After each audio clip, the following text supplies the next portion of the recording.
ನಮಸ್ಕಾರ, ನಾನು ನಿಮ್ಮ ಪುಟಾಣಿ ಪ್ರಜ್ಞಾ. ಇವತ್ತು ನಾ ಹೋಗ್ತಾ ಇರೋ ಜಾಗಕ್ಕೆ ಕೃತಯುಗದ ಮಾಂಡವ್ಯ ಮುನಿಗಳು ಮತ್ತು ಅಗಸ್ತ್ಯ ಮುನಿಗಳು, ಹಾಗೆ ತ್ರೇತಾಯುಗದ ಶ್ರೀರಾಮಚಂದ್ರ ಮತ್ತೆ ದ್ವಾಪರ ಯುಗದ ಪಾಂಡವರು ಬಂದು ಹೋಗಿರೋ ಅಂತ ಪುರಾಣ ಇರೋ ದೇವಸ್ಥಾನಕ್ಕೆ.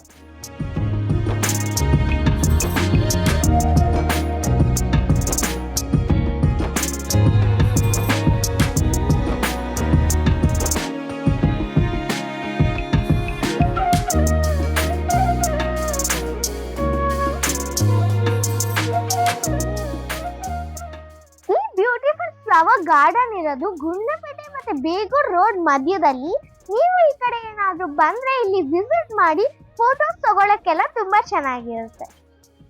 ಹಾಗಾದ್ರೆ ಇವತ್ತಿನ ವಿಡಿಯೋನ ಬೇಗ ಸ್ಟಾರ್ಟ್ ಮಾಡ್ಬಿಡೋಣ, ಇಲ್ಲಾಂದ್ರೆ ಬಿಸಿಲು ಜಾಸ್ತಿ ಆಗೋಗುತ್ತೆ.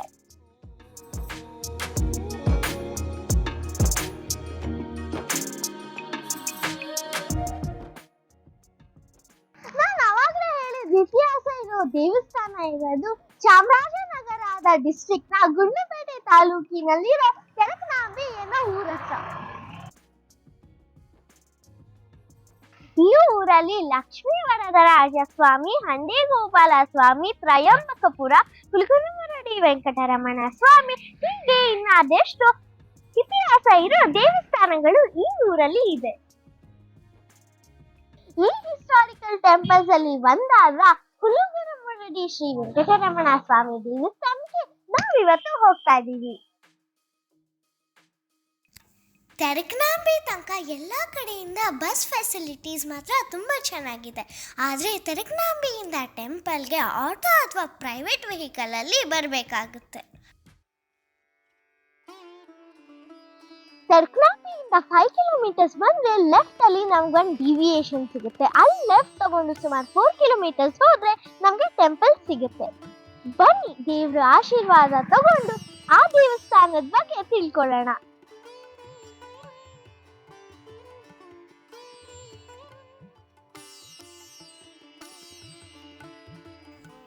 ದೇವಸ್ಥಾನಕ್ಕೆ ಹೋಗೋ ಈ 4 ಕಿಲೋಮೀಟರ್ ಸ್ಟ್ರೆಚ್ ಅಂತೂ ಸಖತ್ ಬ್ಯೂಟಿಫುಲ್ ಆಗಿದೆ.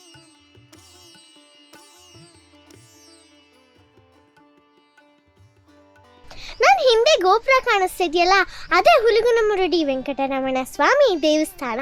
ನಾವು ಇವಾಗ ಅಲ್ಲಿಗೆ ಹೋಗ್ತಾ ಇರೋದು.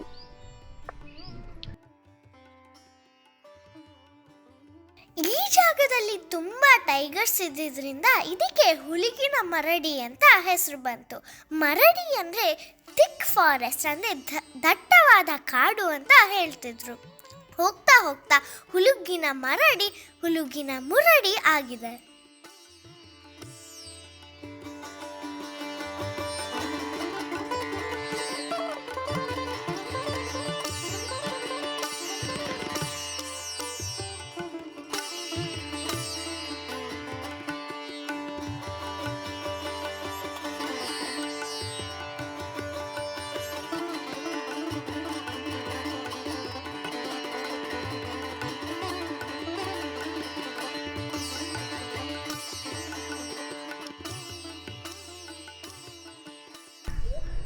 ಒಂದ್ಸಲ ಆದಿಶೇಷನ್ಗೆ ಮತ್ತೆ ವಾಯುದೇವರಿಗೆ ಪಂದ್ಯ ನಡೆಯುತ್ತೆ. ಯಾರು ಬಲಶಾಲಿ, ಯಾರು ಪವರ್ಫುಲ್ ಅಂತ ಫೈಟ್ ನಡೆಯುತ್ತೆ. ಆವಾಗ ಆದಿಶೇಷ ಒಂದು ಮಹಾಪರ್ವತ ಅಂದರೆ ದೊಡ್ಡ ಬೆಟ್ಟಕ್ಕೆ ಹೋಗಿ ಸುತ್ಕೋತಾರೆ. ಆವಾಗ ವಾಯುದೇವ ಜೋರಾಗಿ ಗಾಳಿ ಬೀಸಿದಾಗ ಆ ಪರ್ವತ ಗಾಳಿಯಲ್ಲಿ ಗಿರಗಿರ ಅಂತ ತಿರುಗಿ ಭೂಮಿಯ ಮೇಲೆ ಬಿದ್ದಾಗ 2 ತುಂಡಾಗಿ ಒಂದು ದಕ್ಷಿಣದಲ್ಲಿ ಮತ್ತು ಇನ್ನೊಂದು ಉತ್ತರದಲ್ಲಿ ಬೀಳುತ್ತೆ. ಉತ್ತರದಲ್ಲಿ ಬಿದ್ದಿರೋದು ಶೇಷಾದ್ರಿ ಅಂದರೆ ತಿರುಪತಿ, ದಕ್ಷಿಣದಲ್ಲಿ ಬಿದ್ದಿರೋದು ಈ ದೇವಸ್ಥಾನನೇ ಹುಲಿಗಾದಿ ವಾಸನೆ ಇಲ್ಲಿ ದಕ್ಷಿಣದಲ್ಲಿ ಬಿದ್ದಿರೋದು. ಮತ್ತೆ ಈ ದಕ್ಷಿಣದಲ್ಲಿ ಬಿದ್ದಿದ್ನ ನಾವು ದಕ್ಷಿಣ ಶೇಷಾದ್ರಿ ಮತ್ತೆ ಚಿಕ್ಕ ತಿರುಪತಿ ಅಂತಾನೂ ಕರಿತೀವಿ. ಕಲ್ಯಾಣಾದ್ಭುತ ಗಾತ್ರಾಯ ಕಾಮಿತಾರ್ಥಪ್ರದಾಯಿನಿ ಶ್ರೀಮದ್ ವೆಂಕಟನಾಥಾಯ ಶ್ರೀನಿವಾಸಾಯ ತೇ ನಮಃ.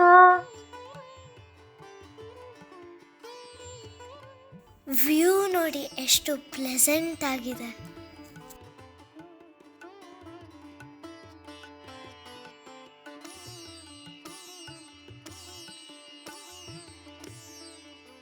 ಮಾಂಡವ್ಯ ಮುನಿಯರು ಬೇರೆ ಕಡೆ ತಪಸ್ ಮಾಡ್ತಿರ್ತಾರೆ, ಆದರೆ ಎಷ್ಟು ದಿನ ಆದರೂ ದೇವರು ಪ್ರತ್ಯಕ್ಷನೇ ಆಗಲ್ಲ.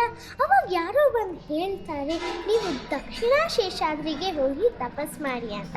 ಆ ಕ್ಷಣದಲ್ಲೇ ಮುನಿಯವ್ರಿಗೆ ಗೊತ್ತಾಗುತ್ತೆ ಆ ಥರ ಹೇಳಿದ್ದು ಶ್ರೀನಿವಾಸ ಸ್ವಾಮಿನೇ ಅಂತ.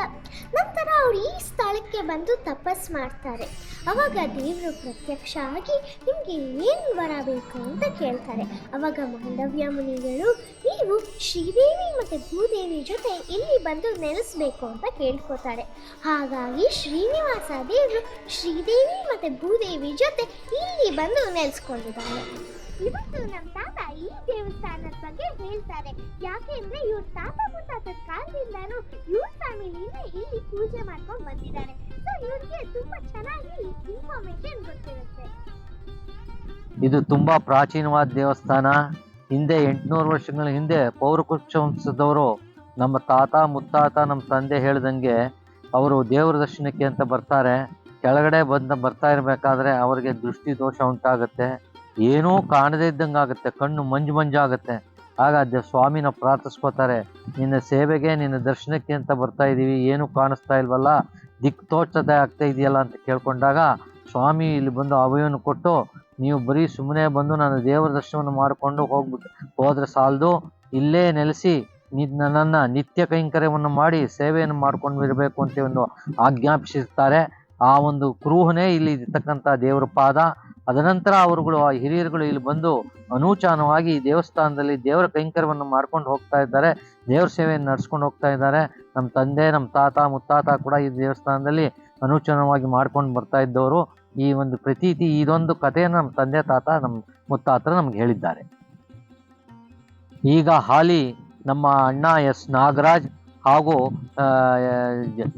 ರಘು ಅನ್ನೋರು ಈ ದೇವಸ್ಥಾನದ ಕೈಂಕರ್ಯವನ್ನ ಅರ್ಚನಾ ವೃತ್ತಿಯನ್ನ ಮಾಡ್ಕೊಂಡು ಬರ್ತಾ ಇದ್ದಾರೆ.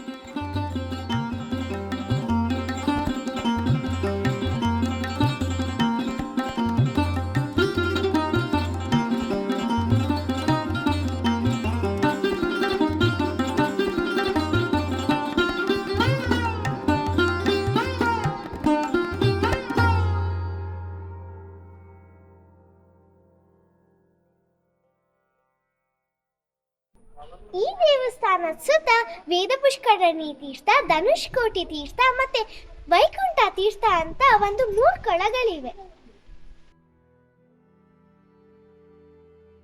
ರಾಕ್ಷಸರು ವೇದನೆಲ್ಲ ನಾಶ ಮಾಡಬೇಕು ಅಂತ ವೇದನೆಲ್ಲ ಬಚ್ಚಿಟ್ಟಿರ್ತಾರೆ. ಆ ವೇದನ ಕಾಪಾಡಬೇಕು ಅಂತ ವಿಷ್ಣು ಅವರ ಮೊದಲನೇ ಅವತಾರ ಅಂದ್ರೆ ಮತ್ಸ್ಯ ಅವತಾರನ ತಾಳ್ತಾರೆ. ಅವರು ಬ್ರಹ್ಮಗೆ ಈ ವೇದನೆಲ್ಲ ತಗೊಂಡು ಹೋಗುವಾಗ ಅವ್ರಿಗೆ ತುಂಬಾ ಸುಸ್ತಾಗಿ ಒಂದು ಬೇವ್ರಹನಿ ಅವರ ತಲೆಯಿಂದ ಬೀಳುತ್ತೆ. ಆ ಬೇವ್ರಹನಿಯಿಂದಾನೇ ಬಂದಿರೋ ತೀರ್ಥ ಈ ತೀರ್ಥ ನಾವು ವೀರ ಪುಷ್ಕರಿಣಿ ತೀರ್ಥ ಅಂತ ಕರಿತೀವಿ. ತಾನೇ ದೇವರ ಅಭಿಷೇಕಕ್ಕೆಲ್ಲ ಯೂಸ್ ಮಾಡ್ತಾರೆ. ಇವಾಗ ನಾವು ಹೋಗ್ತಾ ಇರೋದು ಧನುಷ್ಕೋಟಿ ತೀರ್ಥ ನೋಡಕ್ಕೆ.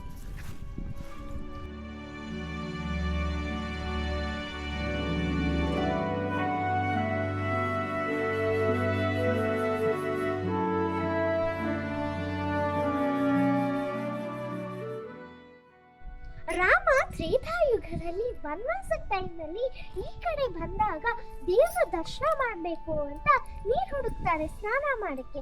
ಆದ್ರೆ ಎಲ್ಲೂ ನೀರು ಕಾಣಿಸಲ್ಲ. ಸೊ ಅವರು ಬಿಲ್ಲು ಬಾಣ ಯೂಸ್ ಮಾಡಿಕೊಂಡು ಬಾಣನ ಭೂಮಿಗೆ ಹೊಡೆದು ಬರ್ಸಿರೋ ನೀರೇ ಈ ಧನುಷ್ಕೋಟಿ ತೀರ್ಥ.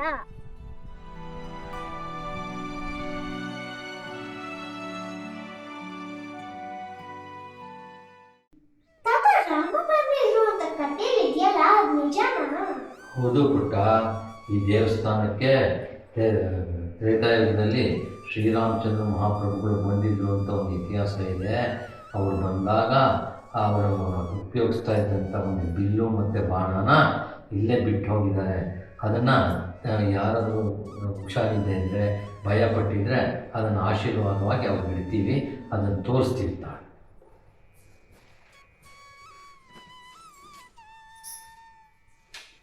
ಇದೇ ರಾಮರು ಬಿಟ್ಟೋಗಿರ್ತಕ್ಕಂಥ ಬಾಣ ಮತ್ತು ಬಿಲ್ಲು. ಇದರಿಂದ ಆಶೀರ್ವಾದ ತಗೊಂಡ್ರೆ ಎಲ್ಲ ಭಯ ಎಲ್ಲ ಏನಿದ್ರು ದೋಷ ನಿವಾರಣೆ ಆಗುತ್ತೆ. ಇದರ ಹಿಂದ್ಗಡೆ ಬಿಲ್ ಹಿಂದ್ಗಡೆ ಆಂಜನೇಯನ ಗುರುತು ಇದೆ, ಬಾಲ ಎಲ್ಲ ಇದೆ, ಮುಂದ್ಗಡೆ ಗರುಡನೂ ಇದೆ. ಅಲ್ವೊಂದು ಬಂಡೆ ಕಾಣಿಸ್ತಿದೆಯಲ್ಲ, ಅದ್ರ ಪಕ್ಕ ಕಾಲ್ದಾರಿ ಇದೆ. ಆ ಕಾಲ್ದಾರಿಲಿ ಹೋದ್ರೆ ನಮಗೆ ವೈಕುಂಠ ತೀರ್ಥ ಸಿಗುತ್ತೆ. ಒಂದ್ಸಲ ಅರ್ಚಕರು ದೇವರ ಗರ್ಭಗುಡಿ ಹತ್ರ ಒಂದು ಕಪ್ಪೆ ನೋಡ್ತಾರೆ. ಇದೇನಿದು, ಯಾವುದೋ ಒಂದು ಕಪ್ಪೆ ಬಂದ್ಬಿಟ್ಟಿದೆ ಅಂತ ಆಚೆ ತಗೊಂಡು ಹೋಗ್ಬಿಡ್ತಾರಂತೆ. ನೆಕ್ಸ್ಟ್ ಡೇನೋ ಯಾವುದೋ ಒಂದು ಕಪ್ಪೆ ಬಂದಿರುತ್ತೆ. ಅದೇ ಕಪ್ಪೆನಾ ಅಂತ ನೋಡೋಕ್ಕೆ ನಾಮ ಬಳಿತಾರಂತೆ. ಆಮೇಲೆ ಆಚೆ ತಗೊಂಡು ಹೋಗ್ಬಿಟ್ಟಾಗ ನೆಕ್ಸ್ಟ್ ಡೇನು ಆ ನಾಮ ಇರೋ ಕಪ್ಪೆನೇ ದೇವ್ರ ಹತ್ರ ಬಂದಿರುವಾಗ ಅರ್ಚಕರು ಅನ್ಕೋತಾರೆ ಈ ಕಪ್ಪೆ ದೇವ್ರಿಗೆ ಸೇರಬೇಕು ಅಂತ ಅದನ್ನು ಅಲ್ಲೇ ಬಿಡ್ತಾರೆ. ಮಾಂಡವ್ಯ ಮುನಿಗಳೇ ಇಲ್ಲಿ ದೇವರು ಪ್ರತ್ಯಕ್ಷ ಆಗೋ ಕಾರಣ ಆಗಿರೋದ್ರಿಂದ ಮಾಂಡವ್ಯ ಮುನಿಗಳು ಕಪ್ಪೆ ರೂಪದಲ್ಲಿ ಇನ್ನೂ ದೇವ್ರ ಹತ್ರ ಇದ್ದಾರೆ ಅನ್ನೋ ಒಂದು ನಂಬಿಕೆ. ಅಭಿಷೇಕ ಆಗೋ ದಿನ, ತುಂಬ ಜನರು ಗಲಾಟೆ ಇರೋ ದಿನ ಕಪ್ಪೆ ಎಲ್ಲೋ ಹೈಡ್ ಆಗಿರುತ್ತೆ. ಆದರೆ ನಾವು ಹೋಗಿದ್ದ ದಿನ ಅಭಿಷೇಕ ನಡೆಯೋದಿತ್ತು. ಸೊ ನಮಗೆ ಕಪ್ಪೆ ನೋಡೋಕ್ಕೆ ಚಾನ್ಸ್ ಸಿಗಲಿಲ್ಲ.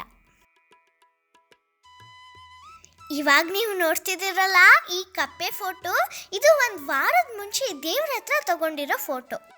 ಪ್ರತಿದಿನ ಬೆಳಗ್ಗೆ 10 ಗಂಟೆಯಿಂದ ಸಾಯಂಕಾಲ 5:30 ತನಕ ದೇವಸ್ಥಾನ ಬಾಗಿಲು ತೆಗೆದಿರುತ್ತೆ. ಜೊತೆಗೆ ಈ ವಿಶೇಷವಾಗಿ ಬ್ರಹ್ಮರಥೋತ್ಸವ, ದೊಡ್ಡ ರಥೋತ್ಸವ ಬಂದ್ಬಿಟ್ಟು ಸಂಕ್ರಾಂತಿ ಹಬ್ಬದ ದಿನ ನಡೆಯುತ್ತೆ, 9 ದಿನ ಸಂಕಲ್ಪಿತವಾಗಿ. ತಿರ್ಗಾ ಚಿಕ್ಕ ರಥೋತ್ಸವ ಬಂದು ಶ್ರಾವಣ ಮಾಸದ ಮೊದಲನೇ ಶನಿವಾರ ಯಾವತ್ತು ಬರುತ್ತೆ ಅವತ್ತು 5 ದಿನ ಪಂಚದಿನ ಸಂಕಲ್ಪ ಅಂದರೆ 5 ಬ್ರಹ್ಮ ಸಂಕಲ್ಪವಾಗಿ ಚಿಕ್ಕ ರಥೋತ್ಸವ ನಡೆಯುತ್ತೆ. ಇನ್ನು ವಿಶೇಷವಾಗಿ ದೇವರಿಗೆ ಅಭಿಷೇಕ, ಕಲ್ಯಾಣೋತ್ಸವಗಳು ನಡೆಯಲಿರುತ್ತೆ. ಮೊದಲೇ ತಿಳಿಸಿದ್ರೆ ಊಟದ ವ್ಯವಸ್ಥೆಯನ್ನು ಕೂಡ ಇರುತ್ತೆ. ಪ್ರತಿ ಶನಿವಾರ ಬಂದವರಿಗೆಲ್ಲ ಪ್ರಸಾದ ವ್ಯವಸ್ಥೆ ಇದೆ. ಈ ದೇವಸ್ಥಾನದಲ್ಲಿ ಕಲ್ಯಾಣೋತ್ಸವ, ಅಭಿಷೇಕ ಹಾಗೆ ಬೇರೆ ಪೂಜೆ ಎಲ್ಲ ಮಾಡಿಸೋರು ಸ್ಕ್ರೀನ್ ಮೇಲೆ ಕಾಣಿಸ್ತಿರೋ ನಂಬರ್ಗೆ ಕಾಲ್ ಮಾಡಿದ್ರೆ ವ್ಯವಸ್ಥೆ ಎಲ್ಲ ಮಾಡಿಕೊಡ್ತಾರೆ. ಹುಲಿಗಿನಮರಡಿ ವೆಂಕಟರಮಣ ಸ್ವಾಮಿ ದೇವಸ್ಥಾನದ ದರ್ಶನ ಮಾಡಿಸಿ ನನಗೆ ಎಷ್ಟು ಇನ್ಫಾರ್ಮೇಷನ್ ಗೊತ್ತೋ ಅಷ್ಟು ಇನ್ಫಾರ್ಮೇಷನ್ನು ನಿಮಗೆಲ್ಲ ಕೊಟ್ಟಿದ್ದೀನಿ. ನೆಕ್ಸ್ಟ್ ವಿಡಿಯೋಲಿ ಸಿಗೋಣ. ಅಲ್ಲಿ ತನಕ ಟೇಕ್ ಕೇರ್, ಬಾಯ್ ಬಾಯ್, ನಮಸ್ಕಾರ.